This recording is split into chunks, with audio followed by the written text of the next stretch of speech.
I left you at the Bay of Pig crisis, right? No. Just kidding. No. What class is this? This is first period of credit. Thank you. Did we do the Cuban Revolution? No. Did we do Kennedy and the Cold War? A little bit. Oh, okay, alright. What do you mean which Kennedy? Oh yeah, we did this. Okay, we did. Yeah, we did this one. You know, there are multiple Kennedys, like us. Example, the one in the back over here staring at you. Right here. That is not Jack. Anyway. Did you upload the files? I did not. I need to do that. I will be honest with you. Yesterday was all about PowerPoint. It was like night prep. They came in, they poured into my prep to ask me the questions that they already knew answers to, but they were too nervous. Anyway, I guess I left you here, so we did this. Yep. Beautiful, thank you. I'll trust the one yes that I got back. And therefore this is where we're at. Quick reminder here, you'll have to do a reading here. That reading that's in the back, it's fine. You don't need to get it right now. You can get it when I tell you to go get it. It's gonna really help us move faster through Vietnam. But historical context, just so we understand. Cold War started in 1945, in case we forgot. This is a war between the US, capitalism, and the Soviets, communism. It is really the fear that communism is going to be spreading. And remember, we are trying to engage in the foreign policy of containment.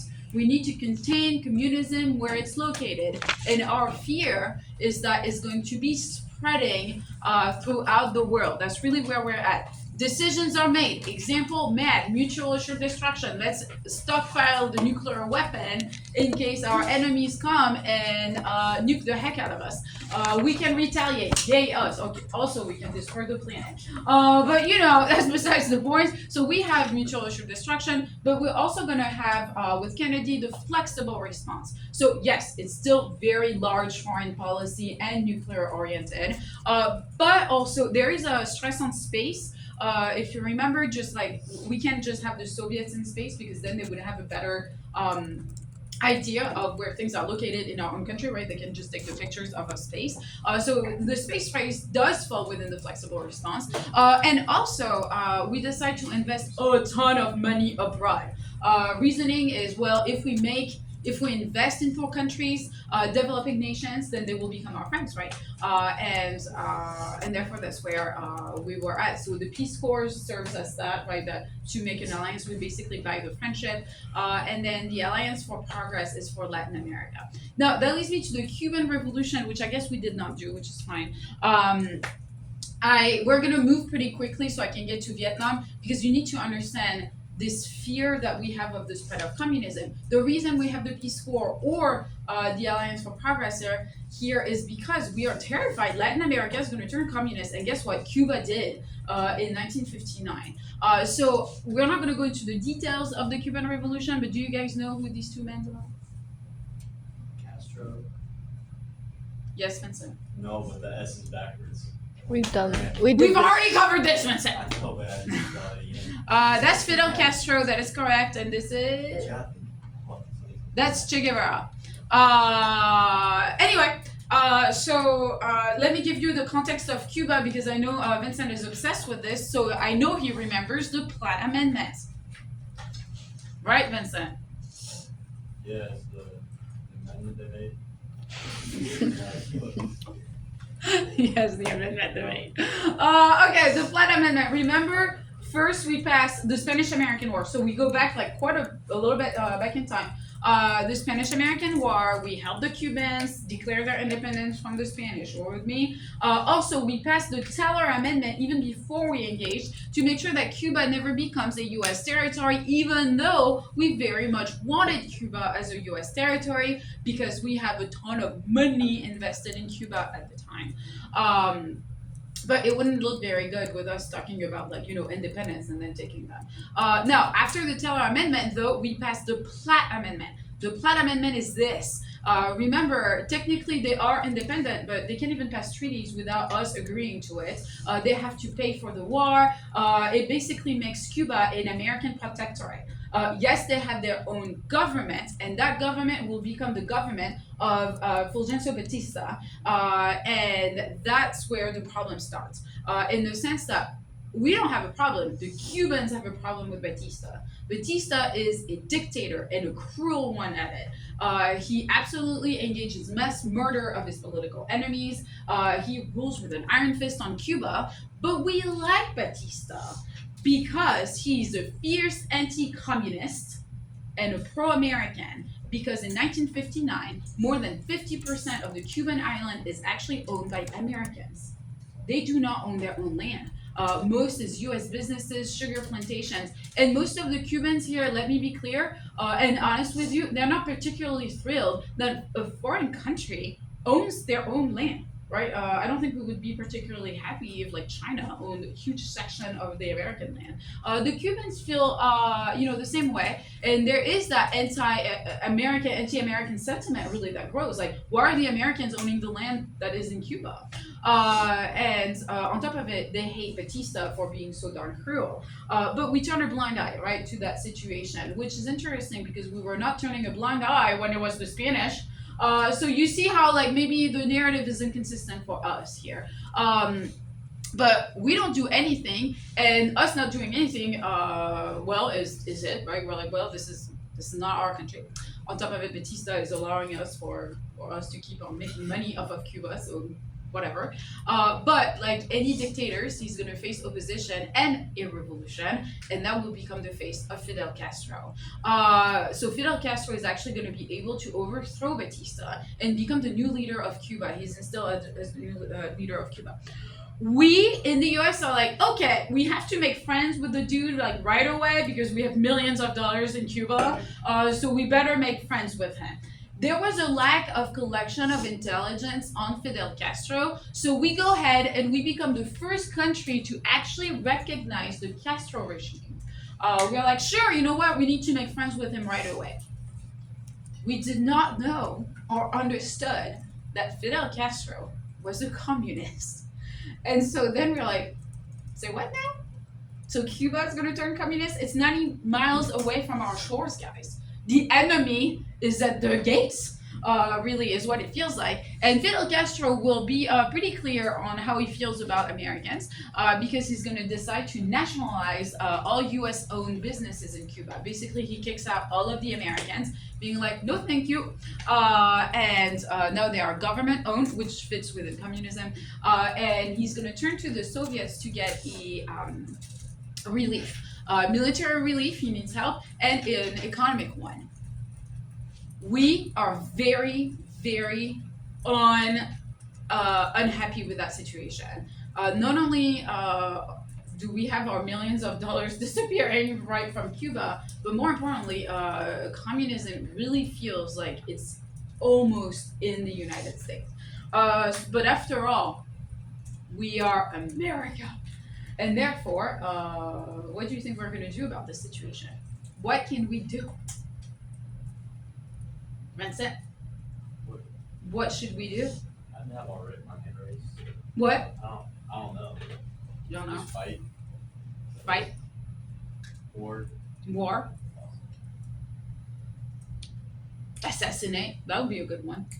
What if we took out Fidel Castro? Right? We might as well just go and take out a foreign leader. You know, we don't like him. Next. Which is exactly what is planned. And therefore, that's going to lead me to the Bay of Pig really catastrophe that will unfold in front of us. So, remember, we discussed, this is where you understand that narratives and consistency of narratives is highly difficult for us. Remember when we were talking about self-determination, that countries have the right to choose what they want for themselves? Well, yeah, it's fine as long as they choose capitalism, right? If they choose something else, they do not have self-determination. And that's that sentiment, like, we want to be the face of freedom, of choice, of, democracy. So it wouldn't look very democratic if we go in and just kill the leader, right? It would look fairly, what shall I call it, authoritarian. And therefore, we decide on this entire plan, which will be absolutely disastrous. And I wish we had more time on the Bay of Pigs because it's actually a pretty fun story. I'll just give you the grand lines here, but I have a video that apparently is either disturbing content or doesn't exist on YouTube anymore. I don't know. But the Bay of Pig invasion, actually, the plan of removing Castro as the leader starts under Eisenhower. So when Cuba turns communist, Eisenhower was our president, and he's like, how can I deal with this man? How can we remove him? But then 1960 comes around, it's a new election, and Kennedy becomes the new president of the US. And therefore, Kennedy is given this plan that's called the Bay of Pig invasion. And he's like, okay, well, I guess I'll carry it out because after all, Eisenhower was a general, so he knows the military, right? And the plan is as such. We Americans will not invade Cuba because that wouldn't look very democratic of us. However, what if we could find some Cubans in exiles that were pro-Batista that maybe came to the American shores, let's say Florida.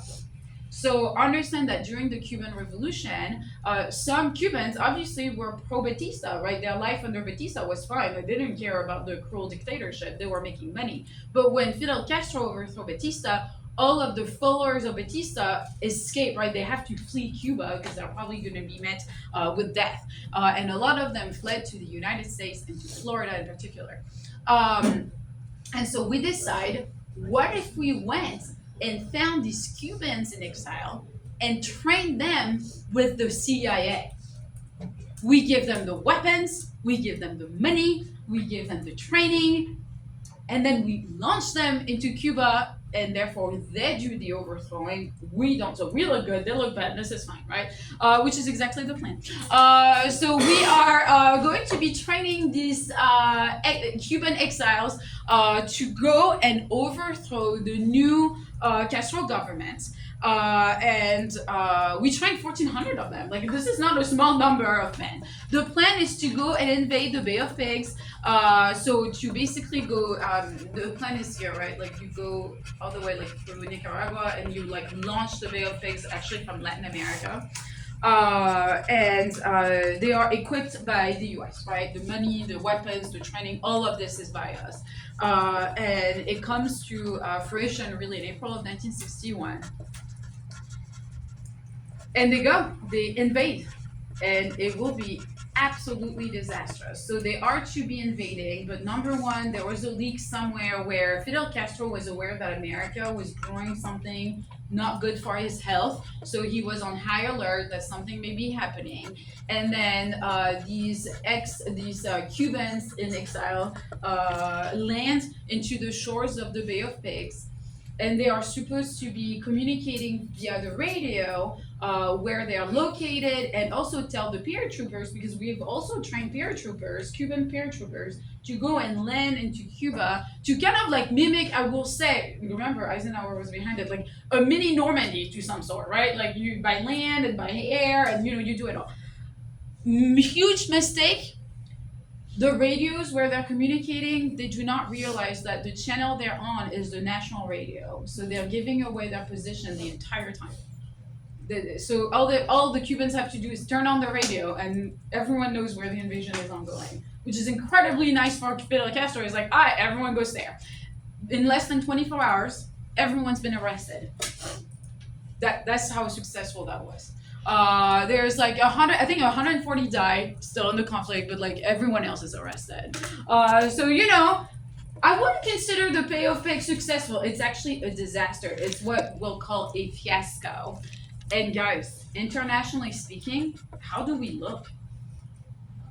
Not great, because very quickly here, everyone connects the dot, right? Internationally, everyone connects the dot that these Cubans that tried to overthrow the Fidel Castro government were trained by the Americans. Like, everyone's connected the dots, and we're like, yeah, that's not good. We agree. And so this is the most famous political cartoon about the Bay of Pigs here. It's a Cuban cigar that exploded right in the face of Kennedy, because that's exactly what it is. It looks so bad. Kennedy is so mad after this. Remember, he's super young. And when you're a young president, when you're a young politician in general, and a young president, you're always trying to prove yourself, right? Everyone's like, well, you're so young, you'll learn with the years, blah, blah, blah. And so Kennedy, remember, I mean, I was making the jokes about his beauty, but truly, a lot of Americans, elected him on his beauty and not necessarily on his skills. And his opponents, especially, keep bringing the fact that he's just a pretty boy, but he doesn't really know how to lead. So he's pretty angry by the Bay of Pigs. But not only in America is there a pushback by the opponents, but there is a massive pushback by the Soviets. Don't you think the Soviets find that hilarious? Oh yeah. Oh yeah, they eat it up. Let me be clear.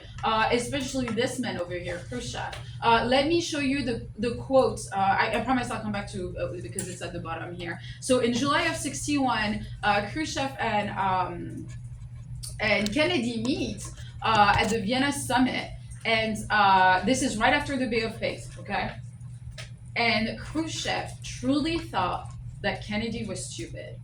Khrushchev has zero respect for Kennedy. He did respect Eisenhower, but he finds Kennedy as just a pretty boy with no brains. And this Bay of Pig invasion for Khrushchev is hilarious. He's like, oh my gosh, look at the Americans. They've elected someone with no backbone that doesn't know how to lead, and this is backfiring heavily, right?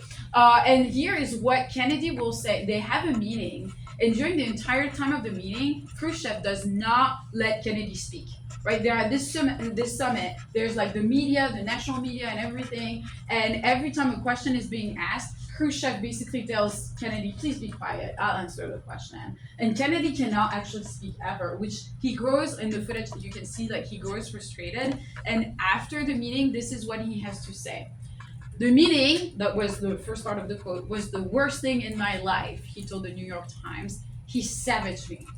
That's the feeling at the time. And this is what Khrushchev was heard saying in Russian to the Russian media about Kennedy. This man is very inexperienced, even immature. Compared to him, Eisenhower is a man of intelligence and vision. Tension is fairly high, shall we say. Right, the Kennedy is frazzled by what Khrushchev has said, and he's desperately trying to really assert his power. And then there's another issue that shows up in August of '61, and that's the Berlin crisis and the Berlin Wall.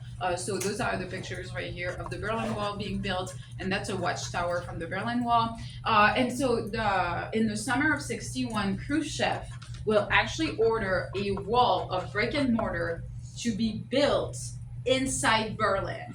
This wall will be in place from 1961 to 1989. This is a very long time, you guys. And basically, what happened is this. So Khrushchev is going to be made aware that the zones inside Berlin, remember how Berlin was divided into 4 zones? The French, the British, and the Americans and the Soviet. So Khrushchev is aware that they are going to be merging just like West Germany, right? So basically, he knows that West Berlin is going to become just known as West Berlin and not the French quarter of Berlin, the American quarter of Berlin, or the English quarter of Berlin. It's going to become known as West Berlin. And then he knows also that ultimately here, all of Germany, the western part of Germany, is also going to become West Germany instead of these sections of Germany, which very much alarms him. To him, there is more power in a country if they are unified than if they're divided into these different zones. They're about to recontrol their own governments. So it's a pretty big shift here. And he's facing a reality, especially inside Berlin. People are fleeing East Berlin. Like, we're talking nonstop. They are fleeing Soviet Berlin because, well, economically speaking, it's not doing well. On top of it, they don't have any freedom. So he's seeing this trickle down of Berliners, like going from east to west. And therefore, he, out of anger from the constant trickle down of people moving, he orders the wall to be put up. And the wall is that deep representation of the division between the US and the Soviets. The fact that the Soviets build the wall play for the American narrative very well. A wall does not signify freedom, right? Like that's not a symbol of freedom. A wall is containing, right? It's not where you can like express yourself. So building a real brick and mortar wall it is nothing but freedom, right? Like it's everything but freedom. That's what I meant. The fact of the matter is, it plays very well for our own narrative. And then we have, I think you guys know the speech, or at least maybe heard in your life once. We all have Kennedy saying the famous sentence, "Ich bin ein Berliner," which he was trying to say, "I am a Berliner," by saying like we stand for freedom. The problem in the way he pronounced it sounded more like I'm a little donut, but it's fine. Learning foreign languages is an art that apparently he didn't master. But it's fine. He tried his best, and that's great, right? Especially if you speak in the native language of the people. It was, it's one of the highlights, I'll say, of the Kennedy presidency right there. But the wall is put up, and it will be really. Remember when we talked about the Iron Curtain falling? Like it was on one of the lectures that I published. The Iron Curtain falling. This is actually, it was more like a metaphor at the time, right? That there's this Iron Curtain falling, and we are not going to be able to see what's going on in the Soviet Union, the Soviet bloc. But the wall now is that physical representation of what used to be the metaphor. And then there's that in the fall of 1962, right before we engaged really in Vietnam and whatnot. And that's the Cuban Missile Crisis.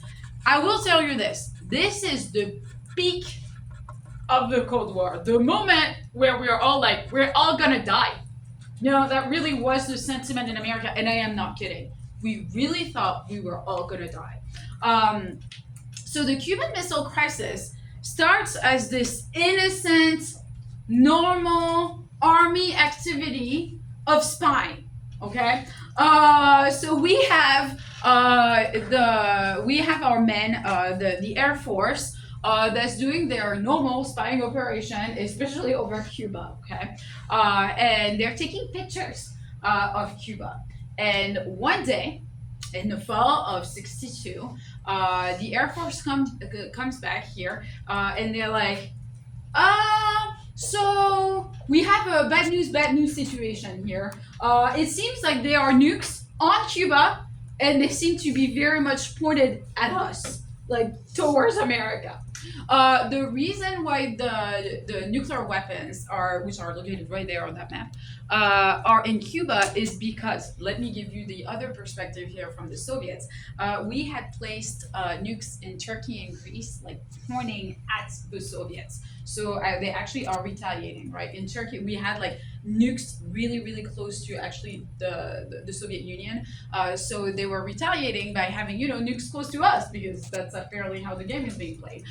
So they come back and they tell the president of the US, they're fairly close to us. The president is like, what shall I do? Like, we can't have these nuclear weapons so close to the shores, it's only 90 miles.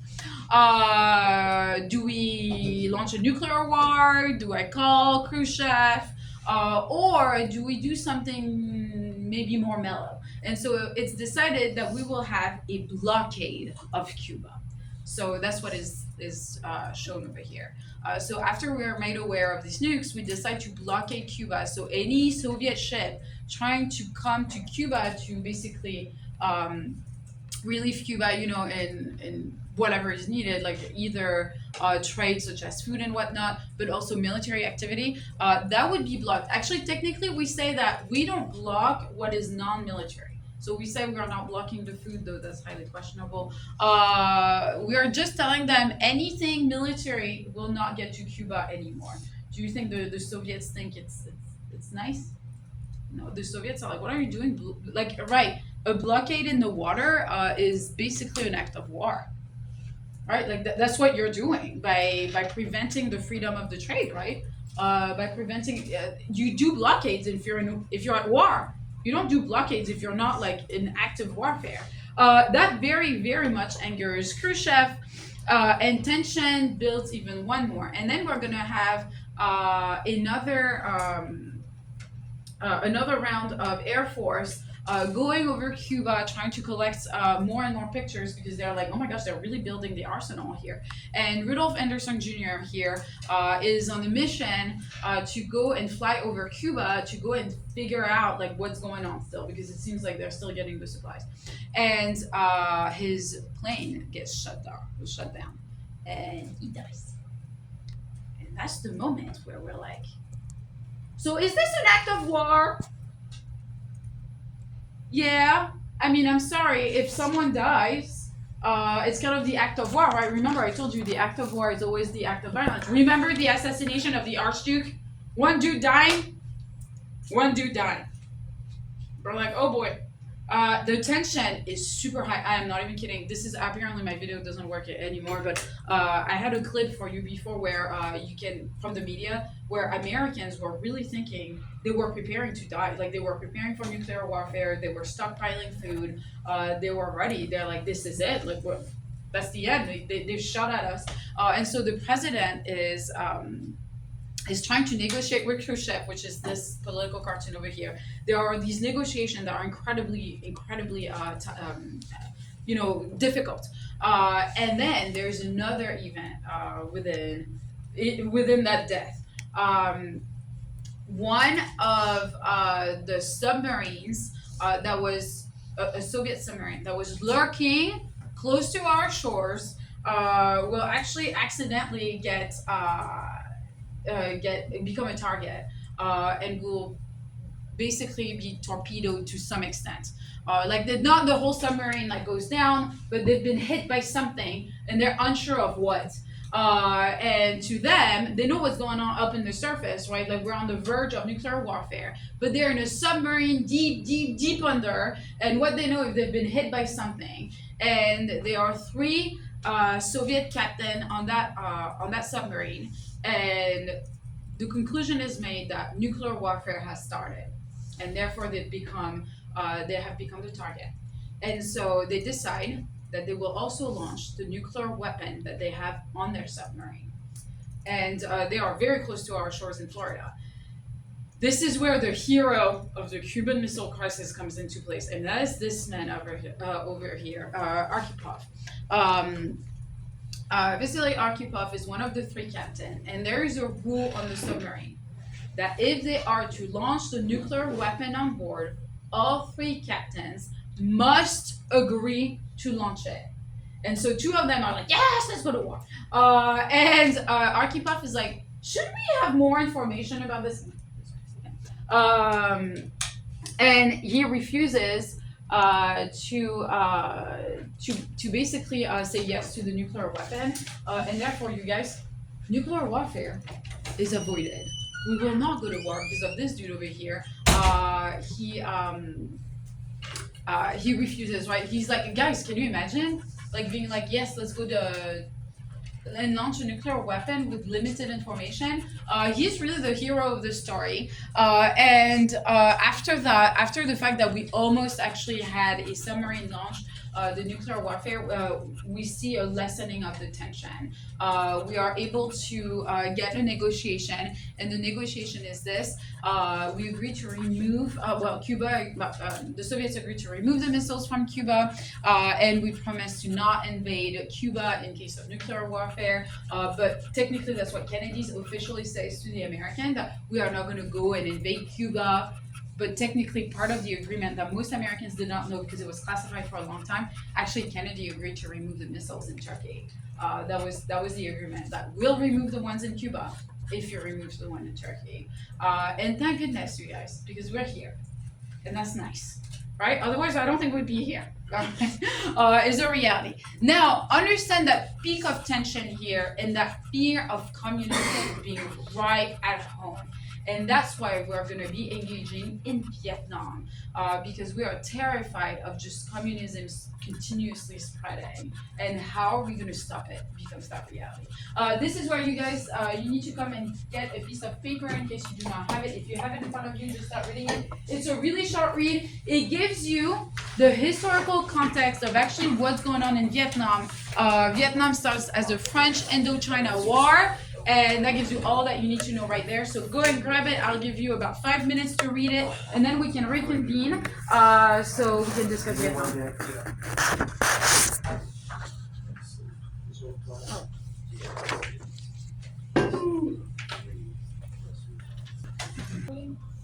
The last paragraph is, it's nice. It gives you a very quick synopsis of the war. I will say this, keep the paper. I'll try to upload the digital version of it. That is a really, really good, simple summary of basically the first, what we call the first Indochina War or the French Indochina War. I will publish my slides that basically have this summary on my slides. I'm not going to go through them considering you just read it. I'm just going to make sure you understand it. So now, tell me what the heck is going on prior to us engaging in Vietnam. What's going on with Vietnam? Jackson, go ahead. Vietnam was tired of always being occupied by different forces, and so Ho Chi Minh, he started fighting against the French after, during World War II, they fought the Japanese that occupied them, and then France wouldn't give them an independence, so they fought against them. Yeah. And then eventually they pulled out, but we always supported South Vietnam because they weren't communist. Right. Okay, that's good. I'm just gonna give you other renditions here so you understand. I can't remember. I mean, I'm sure they mentioned it. France had colonies in Asia, like other empires, right? And so Indochina was Vietnam, Laos, and Cambodia. And during World War II, obviously France falling in 6 weeks loses control of its colonies, and Japan being, militarizing, takes over all of Asia, so it takes over Indochina. And during actually World War II, the Vietnamese are fighting the Japanese taking over, right? So they were like going from the French colonizer, which was incredibly brutal. The French colonizing the Vietnamese was not a kind regime. Then they are flipped to the Japanese, and the Japanese are equally brutal than the French. They're actually going to starve more than 1 million of the Vietnamese during World War II because they are reappropriating the food that were grown by the Vietnamese and giving them to their soldiers. So we see like 1 million people dying in a matter of a few years out of starvation. Now, the Vietnamese during World War II, they actually are fighting under Ho Chi Minh. They are fighting the Japanese. And they need help getting weapons. And who do you think is going to give weapons? Yeah, we are.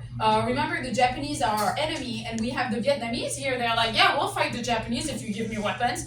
And that's perfect, right? So we find an ally in the Vietnamese, and so we provide the weapons that they need. And then World War II ends, and the French, being a good colonizer, refuse to give independence to Vietnam. And we come as, there's this weird moment where we're like, hey, don't we agree to self-national determination, right? Self-determination, having their own government. And so the Vietnamese truly thought that the Americans, Truman, were going to tell the French, guys, you can't keep your colonies. That's against what we're agreeing with the UN. But the French are like, never! And so basically they engage in trying to regain control of Vietnam, right? So technically Vietnam officially declared, kind of like us, they declare their independence, they write their independence under Ho Chi Minh, but the French are kind of like, the British king. They're like, yeah, no, never. I don't care what you're writing about. You will never be independent from the French. And so the French send their troops right after World War II. World War II ends, and they send their troops to Vietnam in order to regain control of their colonies. And it's disastrous. The French are there for 8 years. The Vietnamese are not about to go back under another colonial rule. And so they fight for 8 years, and they are unable to secure Vietnam. And that leaves the French, after 8 years, millions of dollars being spent in Vietnam. And I'll come back as to who actually was funding the war in Vietnam for the French. It was not the French. It was very much us. So, there's that story, because we'll talk about the Pentagon Papers at the end of Vietnam. But millions of dollars being spent in that, because the French are telling the Americans, we're going to regain control of Vietnam, and on top of it, what's nice is we'll keep it not communist. Because reality on the ground is Ho Chi Minh, even though we helped him during World War II, is a communist.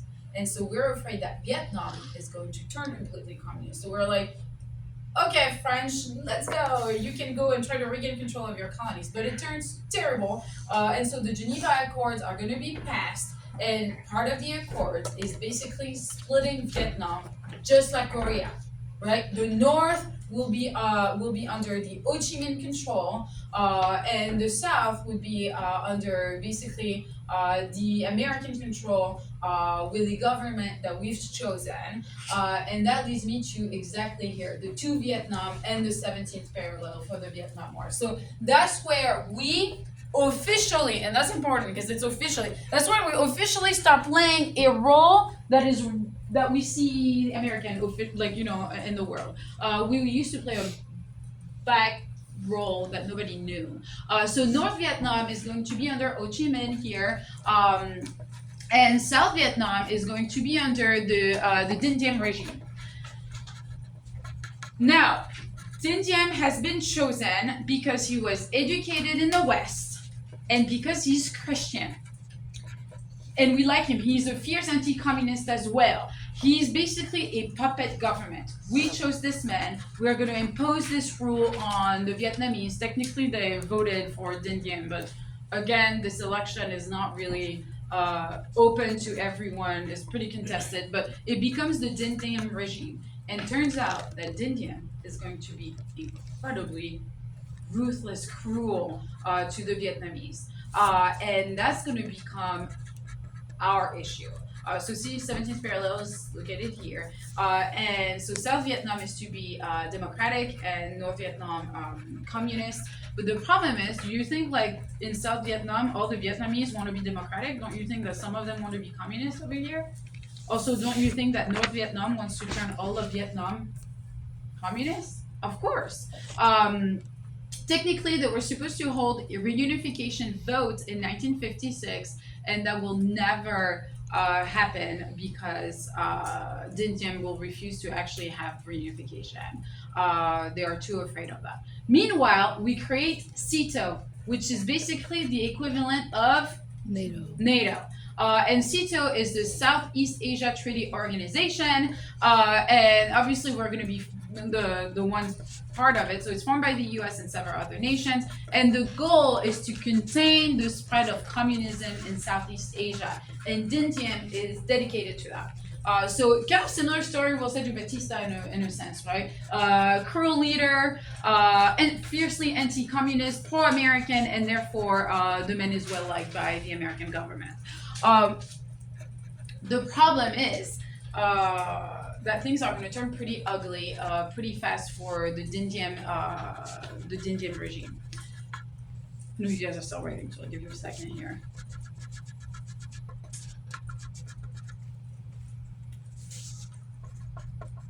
Are we good? Oh, okay, no, we're not good. I'm not good. We're good. Okay. Here's the reality on the ground. As before, we truly engage in that Vietnam War. So the Viet Cong are the communists that are in South Vietnam. So I know it's going to be, I'm going to need you to be reminded of what the Viet Cong are, the Viet Minh, and whatnot, because they have different names. But the Viet Cong are the communists in South Vietnam. Right? Obviously, just like any country, there are multiple political views. And so they are communists in South Vietnam, which is the thing that it's the ones that are being targeted by the Dinh Diem regime, right? He wants to eliminate communism from South Vietnam. But there are people fighting in South Vietnam. They are fighting the Dinh Diem regime because they are communists. They want to help North Vietnam turn South Vietnam communist. Those are the Viet Cong. And they get the help, right? These men that are Viet Congs over here, they get their supplies from North Vietnam through what's called the Ho Chi Minh Trail. That's the green part over here. Do you see it? And you see how it goes into Laos and Cambodia, which will become actually part of the issue. So they're getting resupplies here, and so South Vietnam is in this constant state of like instability because the Viet Congs are, targeting the Dinh Diem regime. And then there's the reality that also Dinh Diem is incredibly unpopular. He's not only unpopular among the Viet Congs, but he's unpopular among just the population, the normal population. And if you want to see how unpopular he is, I'll turn off the light so you see the picture better. Do you see what's going on in that picture?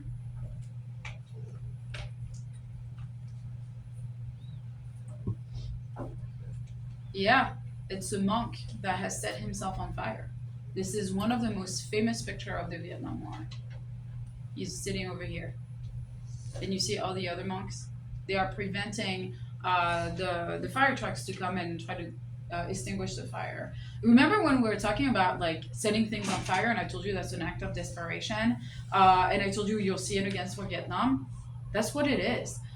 When I told you Dinh Diem was a Christian, I did it with a purpose. It's because he's forcing Christianity on the Vietnamese. Are Vietnamese Christian?